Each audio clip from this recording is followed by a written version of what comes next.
Good morning, good afternoon, good evening, good night, good day to you, depending where you are in the world. It's the nighttime devotion. We're reading from the devotional Lift Him Up. The title is The Converted Peter and Undershepherd. The scripture reading comes from Luke 22:32. When thou art converted, strengthen thy brethren. 3 times Peter had openly denied his Lord, and 3 times Jesus drew from him the assurance of his love and loyalty, pressing home that pointed question like a barbed arrow to his wounded heart. Before the assembled disciples, Jesus revealed the depth of Peter's repentance and showed how thoroughly humbled was the once boasting disciple. Peter was naturally forward and impulsive, and Satan had taken advantage of these characteristics to overthrow him. Just before the fall of Peter, Jesus had said to him, Satan have desired to have that he may sift you as wheat. But I have prayed for thee, that thy faith fail not. And when thou art converted, strengthen my brethren.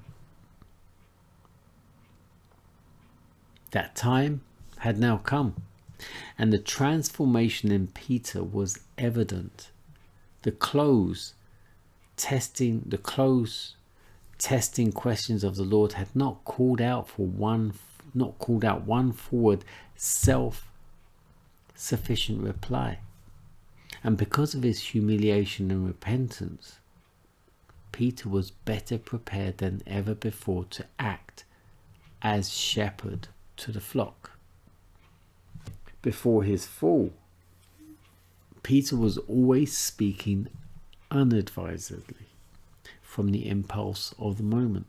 He was always ready to correct others and to express his mind before he had a clear comprehension of himself or of what he had to say. But the converted Peter was very different. He retained his former fervour, but the grace of Christ regulated his zeal. He was no longer impetuous, self-confident, self-exalted, but calm, self-possessed, and teachable. He could then feed the lambs as well as the sheep of Christ's flock. The Saviour's manner of dealing with Peter had a lesson for him and for his brethren. It taught them to meet the transgressor with patience, sympathy, and forgiving love. Although Peter had denied his Lord, the love which Jesus bore him never faltered. Just such love should the under-shepherd feel for the sheep and lambs committed to his care.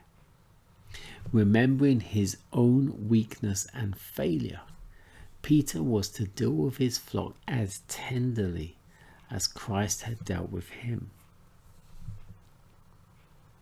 Jesus walked alone with Peter, but there was something which he wished to communicate to him alone only.